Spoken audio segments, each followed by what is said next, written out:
bagaimana menempatkan zikir? Kan ada hadis afdalu dzikri la ilaha illallah, hadis Imam Tirmizi. Zikir paling afdal adalah la ilaha illallah. Zikir itu terjemahan. Kalau saya nerjemahin nggak begitu.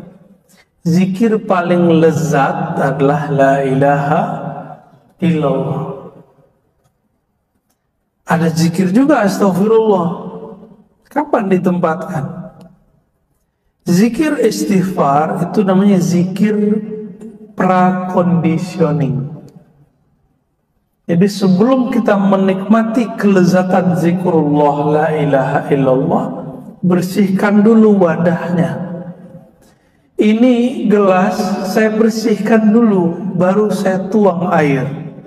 Airnya bersih, tempatnya kotor. Saya jijik Pak mau makan, mau minumnya. Benar ya? Kalau sudah begitu, tempatnya terbuka, kasih penutup supaya kalau ada lalat masuk dia enggak nempel ke dalam. Nah itu disebut sholawat. Jadi sholawat itu penutup dari semua zikrullah. Jadi pangkalnya istighfar, puncaknya la ilaha illallah, ujungnya sholawat kepada Rasulullah SAW. Maka siapa yang berzikir tidak dimulai istighfar, dia tidak akan merasakan getaran-getaran zikir. Siapa yang berzikir tidak sampai kepada la ilaha illallah, dia tidak akan merasakan nikmatnya dan lezatnya zikrullah. Siapa yang berzikir tidak ditutup dengan salawat kepada Rasulullah, nanti mau masuk surga tersesat mulu Pak. Di padang mahsyar baru bangunnya udah sesat, bahkan di alam barzakh dia tersesat. Jadi supaya gak tersesat bagaimana? Nah maka ada orang gak sabar, langsung aja deh kita salawat. Ya boleh juga. Kan banyak nih sekarang lagi banyak zikir-zikir salawat, tapi digunakan untuk nangkap jin. Salah penggunaan. Benar gak? Lagi menghadapi tukang sihir pakai sholawat ya. Sholawat itu mahar langit dan bumi. Ini istilah baru ya. Apa kata Nabi? Siapa yang berdiri dari satu majelis ya, walam yusalli alayya, dan tidak zikir kepadaku, maka baginya kerugian pada hari akhirat. Dalam hadis yang lain, hadisnya hasan ya, man nasya salata alayya khati'a tariqal jannah. Siapa yang lupa salawat kepadaku, maka dia akan lupa jalan menuju surga. Khati'a, keliru. Mau Pak nanti keliru. Jadi nih saya kasih ijazahnya Pak ya. Al-wirdul asas dulu pernah kita kasih di sini. Namanya wirid asas. Pertama syahadat dulu. Asyhadu an la ilaha illallah. Ingat ya, syahadat dulu. Jadi setiap kalau mau zikir perbaharui syahadat. Asyhadu an la ilaha illallah. Asyhadu anna Muhammadar Rasulullah. Kalau perlu dimaknai, aku bersaksi tiada yang berhak disembah kecuali Allah, bahwa Nabi Muhammad itu utusan Allah. Beristighfar. Astaghfirullah. Nah, istighfarnya berapa Pak? 100 kali. Pelan-pelan aja. Bayangkan semua dosa yang kita lakukan. Satu-satu sebutin. Dosa mata sekian. Ada 7 anggota, ada 10 bagian di badan, masing-masing 10 dosa.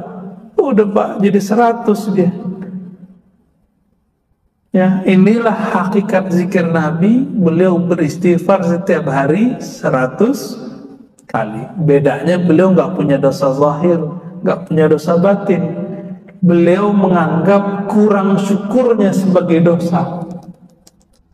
Nabi itu sholat sebanyak-banyaknya. Kenapa? Beliau mengatakan, afala an akuna abdan syakura. Kenapa aku tidak boleh menjadi hamba yang bersyukur? Udah sholat begitu, beliau masih merasa kurang bersyukur.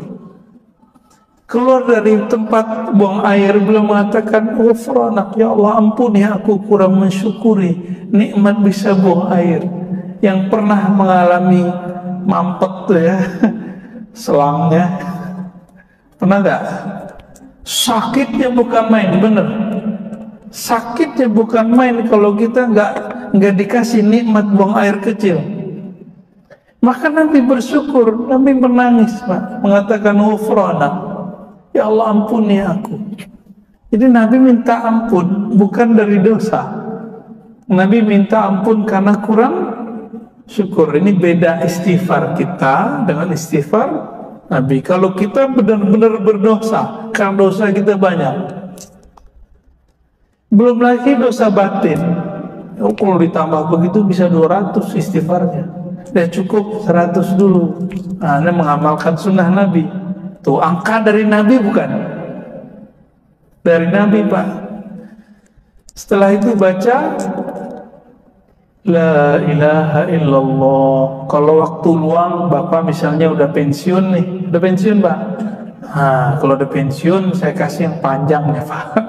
Kalau yang muda-muda nih kita kasih yang pendeknya aja. Yang pendek-pendek itu mudah, la ilaha illallah cukup, titik. 100 kali. Bagi yang sudah pensiun atau lagi musim libur, la ilaha illallah, Allahnya dipanjangkan.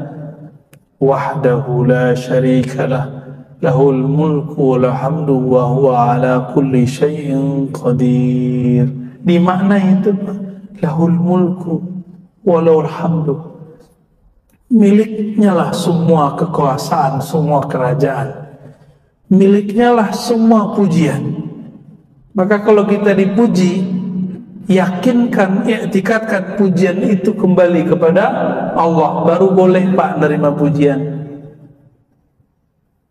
Jadi kapan kita nggak pantas menerima pujian? Kalau kita menganggap pujian buat kita, gitu.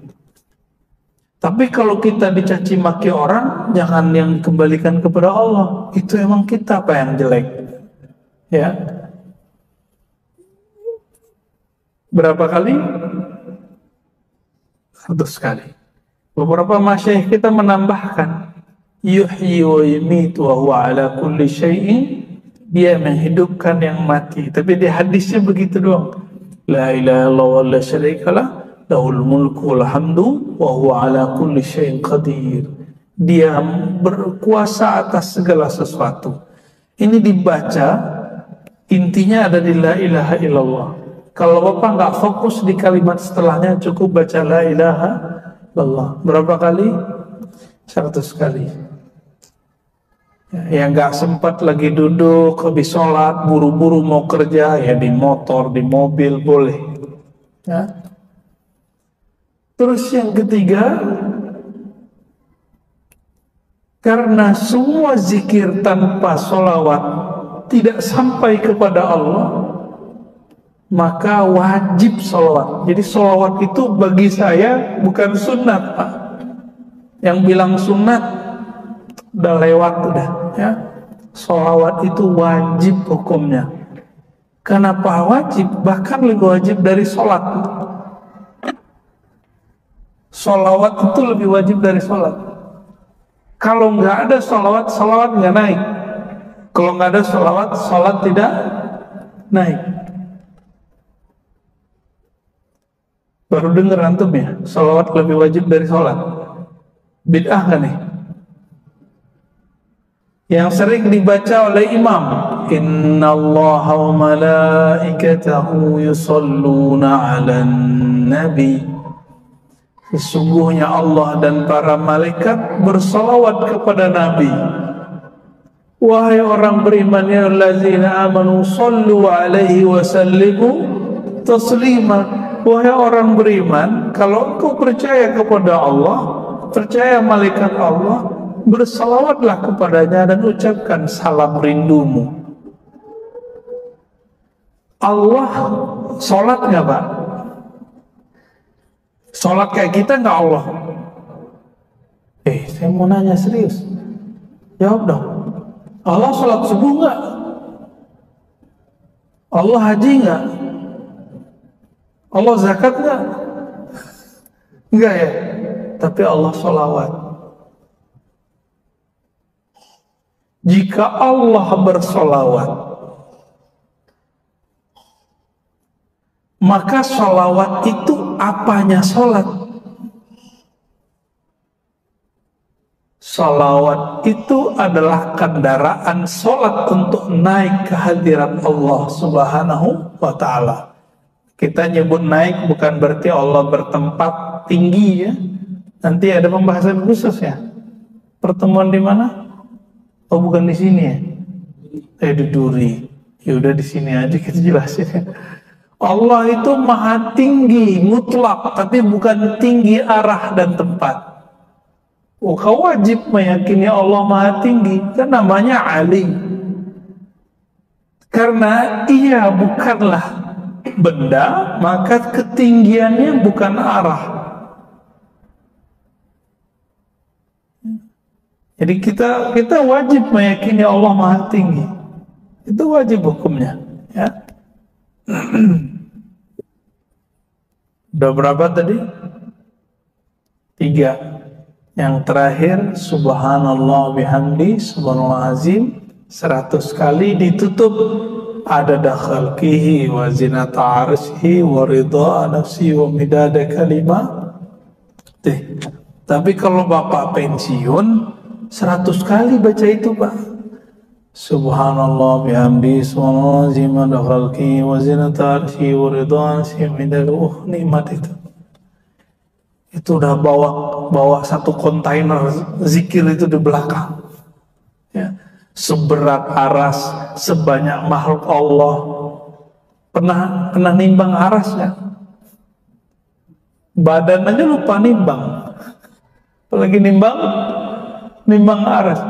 Subhanallah bihamdi subhanallah, seberat arasmu ya Allah. Aras itu meliputi langit dan bumi. Langit dan bumi tidak terlihat dibandingkan aras Allah. Kita bilang, ya Allah, Engkau maha hebat, seberat arasmu. Siapa yang tahu? Hanya Allah. Maka zikir ini namanya zikir bukan zikir. Az-zikru ala zikri, az-zikru fawqa zikri. Zikir tapi di atasnya zikir. Kalau belum sampai ke rasa itu, cukup zikir biasa aja dulu.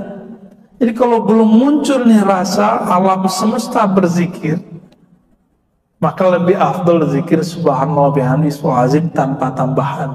Gitu sebenarnya secara ilmu qalbu ya. Kalau ahli hadis mah bawa aja semua. Baik. Ahli hadis ini membawakan bahan, ahli zikir meramunya, meraciknya menjadi thariqah zikir.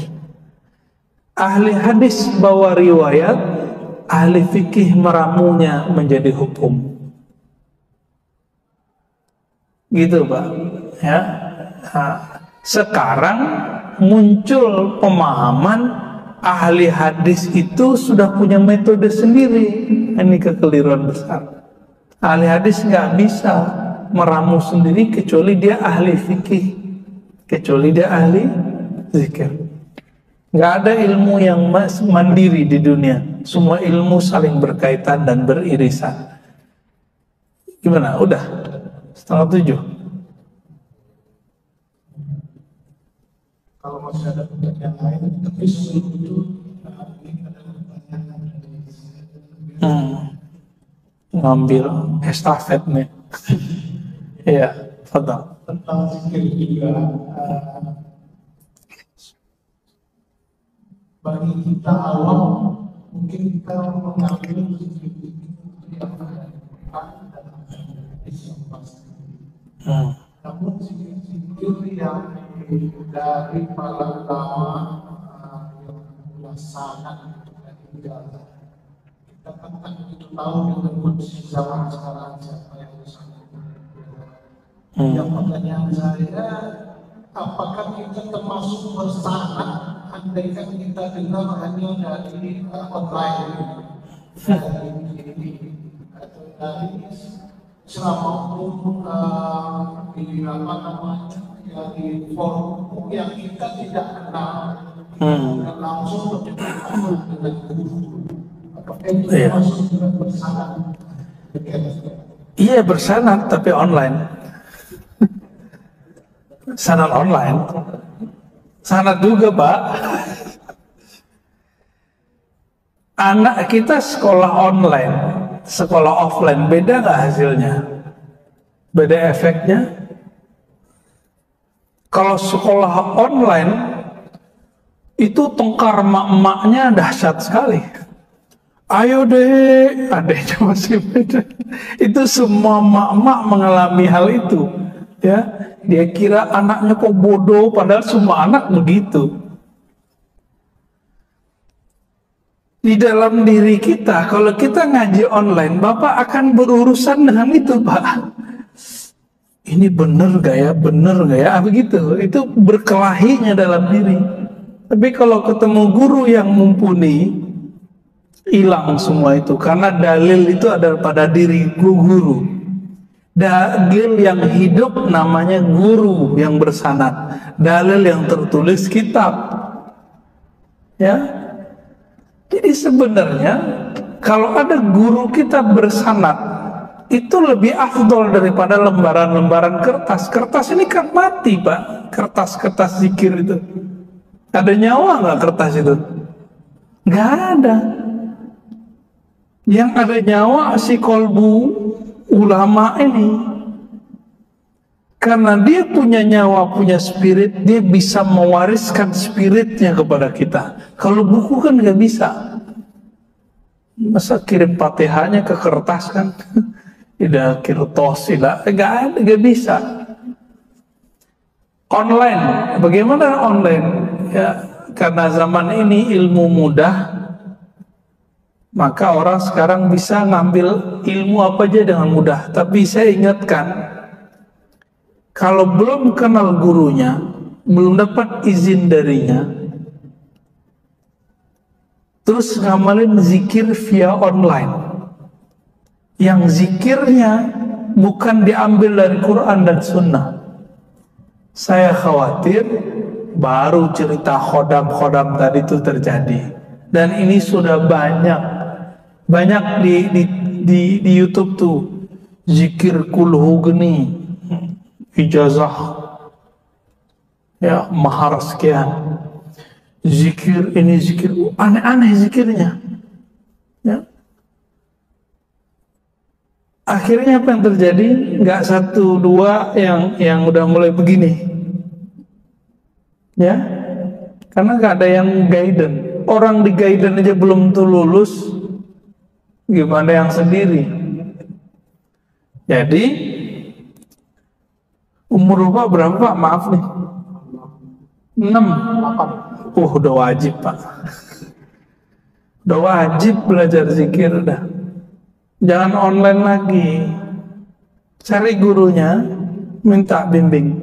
Ustaz, Kiai, Syekh, bimbing saya. Gitu. Ya. Mau sampai kapan lagi? Emang jamin nggak kena corona habis ini? Kan nggak juga. Kita nggak tahu. Minimal kita punya garansi bahwa zikir kita bersanad kepada Rasulullah SAW. Jadi bolehkah lewat online? Boleh jika zikirnya yang zikir yang umum, Ratibul Hadar, Ratibul Atos, zikir-zikir yang biasa-biasa. Tapi kalau zikirnya namanya aneh-aneh, kalau namanya ke bahasa lokal, tolong jangan diamalkan. Karena iblis itu Pak, nama aslinya kan Azazil. Itu tadinya ahli zikir. Azazil ini dulu yang jaga surga dan dia ibadah di surga. Azazil ini dipecat dari malaikat. Dia turun punya dendam. Dia punya tentara 70.000. 70.000 ini masing-masing 70.000 itu punya tentara lagi di bawahnya. Kerjaannya ngapain? Godain-godain orang-orang yang suka zikir, suka ngaji. Nah, bagaimana coba supaya tidak kemasukan setan? Jadi kemasukan setan ini lebih bahaya daripada kemasukan jin, kesurupan.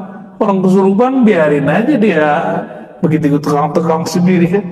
Kalau sudah kemasukan setan, gawat. Ya. Itu mulai gawat. Was-was dibilang ilham. Dia was-was, tapi dia bilang ilham. Jadi kalau ada guru itu, guru ada, setannya kabur. Kira-kira begitu. Karena jaminannya Rasulullah. Kalau dia bersanad, bersilsilah. Ya silakan dicari Pak. Ini kan di Kampar ada negeri 1000 suluk ya. Ya kesana lah. Ya ini kan bulan puasa ini. Di sana kayaknya zona-zona hijau nih. Udah kesana aja. Ngapain lagi kan? Ustadz saya ngurus ini, ngurus itu. Mau sampai kapan ngurus ini selesai? Urus diri sendiri. Ku anfusakum dulu walu ahlikum. Itu kan dalil kalau orang kan biasa menerjemahkan jaga dirimu keluargamu, itu terjemahan biasa. Ku anfusakum ahlikum itu kamu mau jaga orang, mau ngurusin yayasan, masjid, sekolah, itu orang. Kapan kamu jaga dirimu sendiri? Gitu. Ya. Ya belum lama ini juga ada sahabat saya bilang, Ustadz saya imam di masjid, tapi guru saya nyuruh suluk. Kamu ngimamin masjid, tahun depan kalau umur panjang masih bisa kan? Ya. Tapi rokaatnya sekian Ustadz, kalau saya nggak jadi imam, rokaatnya bisa berkurang dari 20 menjadi 11. Ya nggak apa-apa toh. Ente pulang balikin lagi di 20. Tapi tahun depan kalau kita meninggal, kita belum sempat zikir latihan, gimana? Kan nggak bisa balik Pak. Farji'na na'mal sholihan, semua ruh, semua jiwa itu meratap ketika dikuburkan. Ya Rabb, tolong kembalikan kami ke alam hidup, kepada kehidupan. Tapi Allah kembalikan nggak? Jadi arwah itu ketika dia mati itu gombal-gombal. Ya suka ngasih janji-janji. Ya Allah kalau saya hidup saya ibadah lagi. Padahal dulu dia ngomong gitu juga. Kalaupun dikembalikan nggak akan balik. Paling main handphone ya. Jadi kalau ada orang mati ini dihidupkan lagi, dia udah ketemu dan doa tadi, dia pasti lupa Pak. Ini aja kita lupa ketemu Allah kan? Tadi lupa. Jadi silakan amalkan yang umum-umum Pak, yang dari Quran Sunnah, tapi untuk masuk ke kolbu itu mesti dari kolbu. Kan tidak ada namanya talqin zikir online, nggak ada, nggak sah. Ya harus ketemu. Imam Bukhari nyari satu hadis yang zahir itu pindah-pindah negeri kok. Cuma mau dapat zikir pindah dari Pekanbaru ke Kampar aja nggak mau. Di kota Pekanbaru ada ya. Banyak ya di sini banyak kok. Tinggal mau ngamalin aja Pak. Nggak mau cari guru. Mau menjatuhkan sedikit rasa malas, menjatuhkan sedikit ego. Nah, ini yang menghalangi orang untuk bisa berzikir. Ya, ada salah satu sahabat saya mikir, saya ini kan dokter, siapa yang bisa menalkin saya zikir? Gitu Pak, ada yang ngomong gitu Pak. Kebetulan teman saya dokter.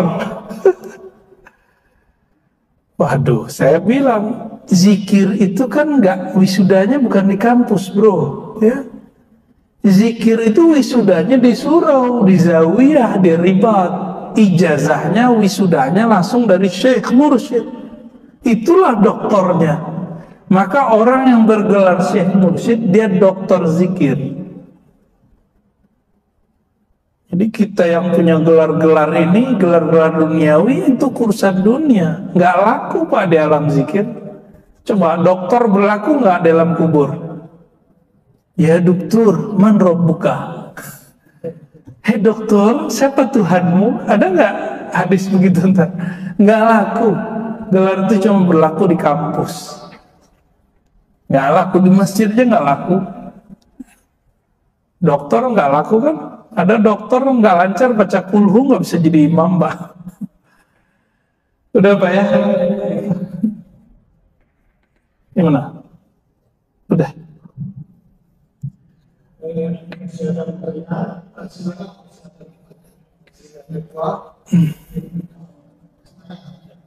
Ya. Ya, ringkas pertanyaannya. Assalamualaikum.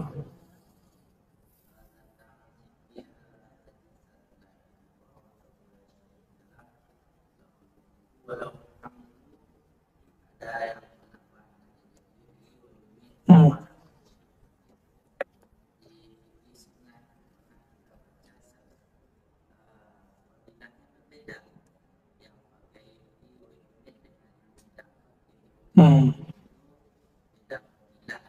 Hmm.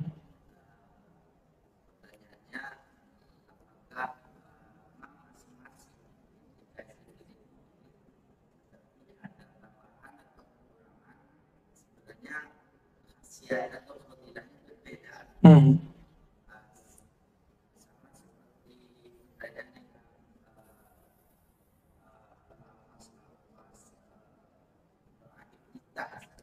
Hmm.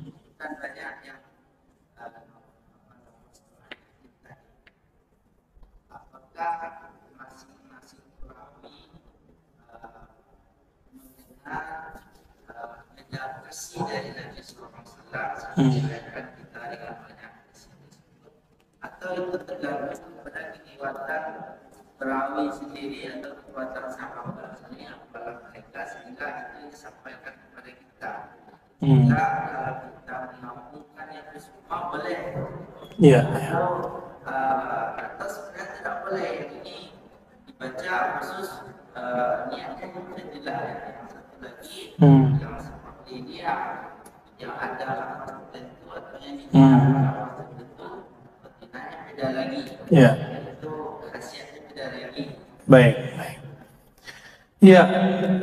Dua-duanya benar, Ustaz. Ya. Jadi Nabi kasih contoh, man qala la ilaha illallah wahdahu la syarika lah lahul mulku wal hamdu wa huwa ala kulli syai'in qadir. Lalu ada tambahan yuhyi wa yumiit. Al ajru ala qadri ta'ab, begitu kaidahnya. Diambil dari hadis Abu Daud tentang kisah Sayyidah Aisyah.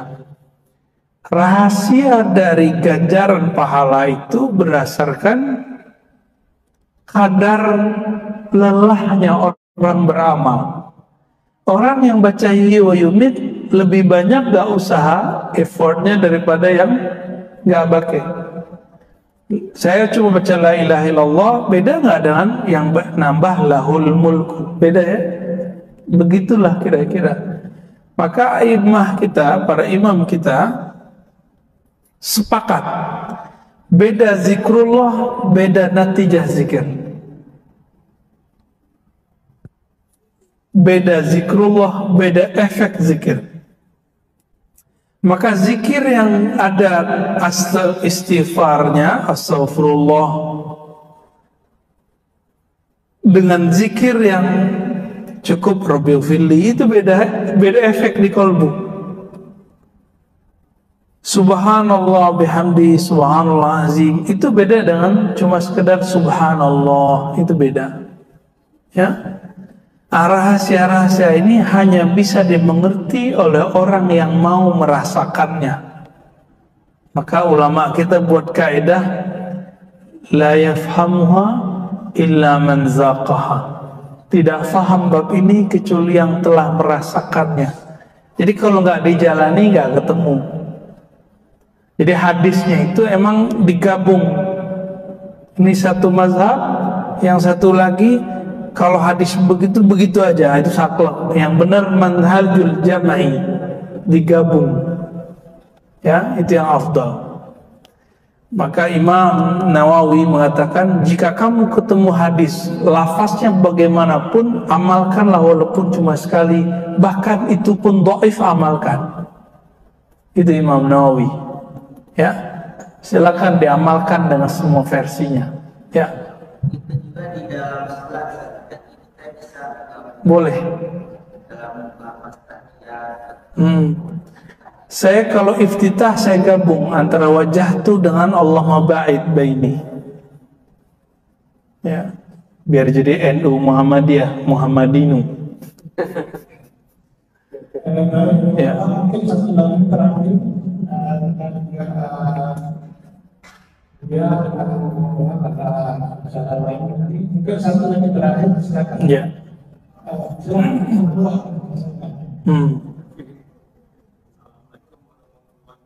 Assalamualaikum.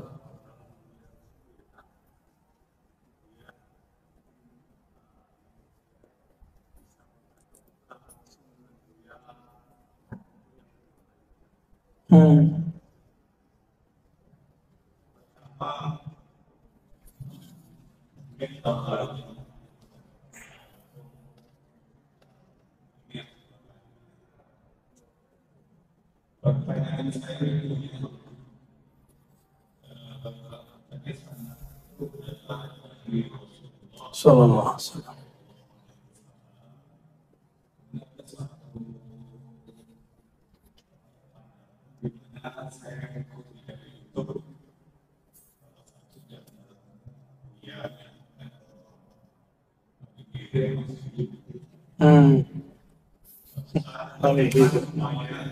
Ya. Amalan. Iya, iya. Jadi ada temannya Bapak ketemu Nabi Khidir, terus dikasih zikir. Iya. Tahu dari mana dia itu Nabi Khidir? Itu dulu, Pak. Ini bisa iya, bisa enggak.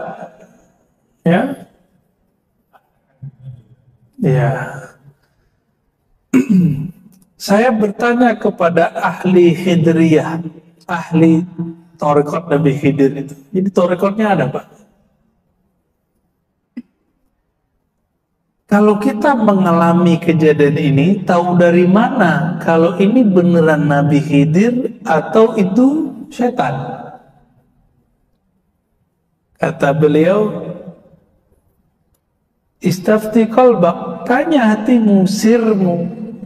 Sir di dalam jiwamu itu tahu bahwa ini setan atau bukan setan. Maka Nabi Muhammad mengatakan, man ra'ani fil manam faqad ra'ani fa inna syaitan la yatamassalu bi. Siapa yang mimpi ketemu aku, itu sirnya yang mimpi, Pak. Begitulah ketemu semua para nabi. Jadi tidak hanya Nabi Muhammad sebenarnya, tapi semua para nabi tidak bisa diserupai oleh setan. Tapi ulama kita ikhtilaf, beda pendapat. Apakah setan bisa menyerupai wali? Yang benar bisa. Jadi setan bisa menyerupai wali,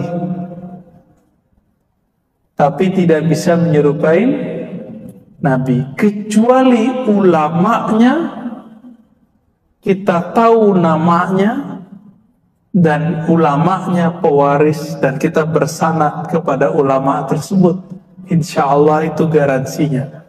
Bagaimana dengan Nabi Khidir? Nabi Khidir ini kan gurunya para nabi.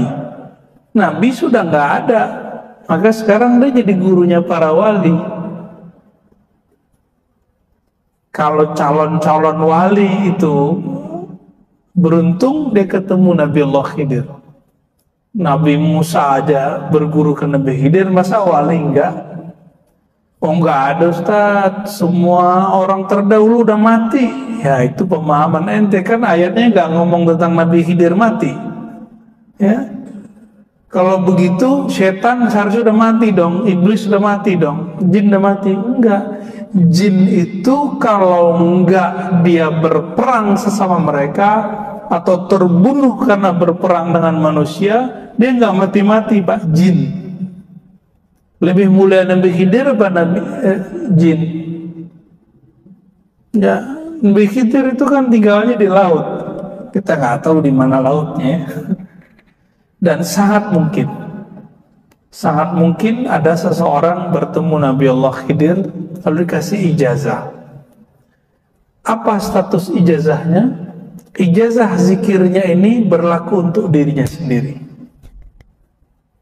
Ya, boleh nggak diamalkan? Boleh, karena dia setaraf dengan ilham.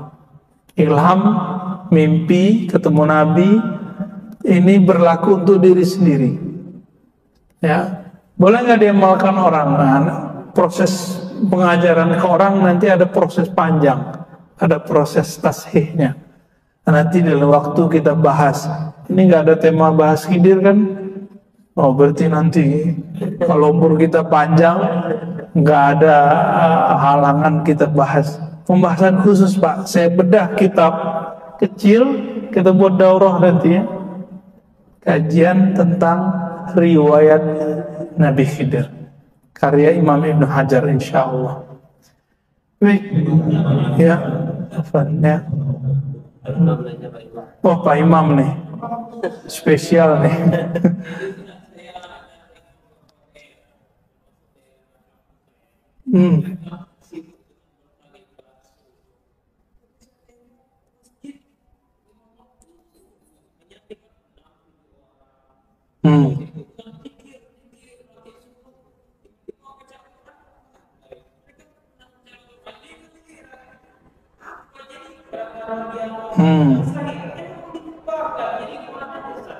Itu salah tarekatnya atau salah dia? Ya, ada orang dibacain Quran kesurupan, salah Quran apa salah orang yang kesurupan? Di kampung Bapak, Pak Imam, orang bertorikot jarang ke masjid. Di kampung saya kebalikan. Ya, di Jawa, di tempat di Jakarta, orang baru dapat roti itu rajin sholat. Jadi itu urusannya bukan matorikot, urusannya orang ini diajarin ilmu zikir, tapi dia nggak diajarin ilmu fikih. Maka PR kita, Pak Imam, ngajarin jamaah. Jadi Pak Imam harus pulang kampung sekali sebulan, ngajarin jamaah. Jadi harus belajar zikir juga biar dia percaya bahwa Pak Imam ini bukan jamaah yang nyusup, bukan ustadz yang anti dengan mereka. Ini survei, saya kan dari kecil sudah hidup dengan mereka, kemudian baru ikut macam-macam aliran. Dan emang krisis fikih sejak kapan? Semenjak terjadi Gestapo itu dulu. Jadi ketika dulu masa PKI itu, Pak, kan nggak boleh orang ngumpul-ngumpul. Di masa Soeharto juga nggak boleh orang ngumpul. Baru belakangan akhirnya orang-orang ahli zikir yang dulu masjid musola surau itu adalah madrasah. Syekh mursyidnya jago baca kitab. Kalau nggak jago baca kitab, dia punya khalifah yang jago baca kitab. Bercerailah antara surau dengan madrasah. Maka sekarang coba lihat di negeri kita, mohon maaf ya, rata-rata Sumatera kecuali Aceh, itu masjid surau tarekat sudah pisah dengan pesantren. Bapak kalau ke Jawa enggak, ke Jawa pesantren plus tempat suluk. Jadi ahli zikir ini enggak jauh-jauh dari ahli kitab, enggak jauh-jauh.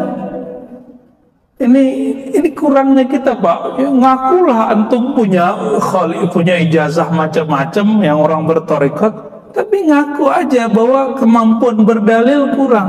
Dan saya langsung nanya, bahkan banyak yang langsung datang. Mursyid Thariqat masih meragukan dia apa yang diamalkan, udah berijazah. Kenapa? Cuma diajarkan zikir tapi tidak ajarkan fikih. Jadi PR kita Pak Imam, semoga nanti bisa menyadarkan kita semua nih, ya. Semoga belajar fikih, belajar zikir bisa berjalan beriringan, ya. Allahumma salli ala nabiyina Muhammad. Assalamualaikum warahmatullahi wabarakatuh.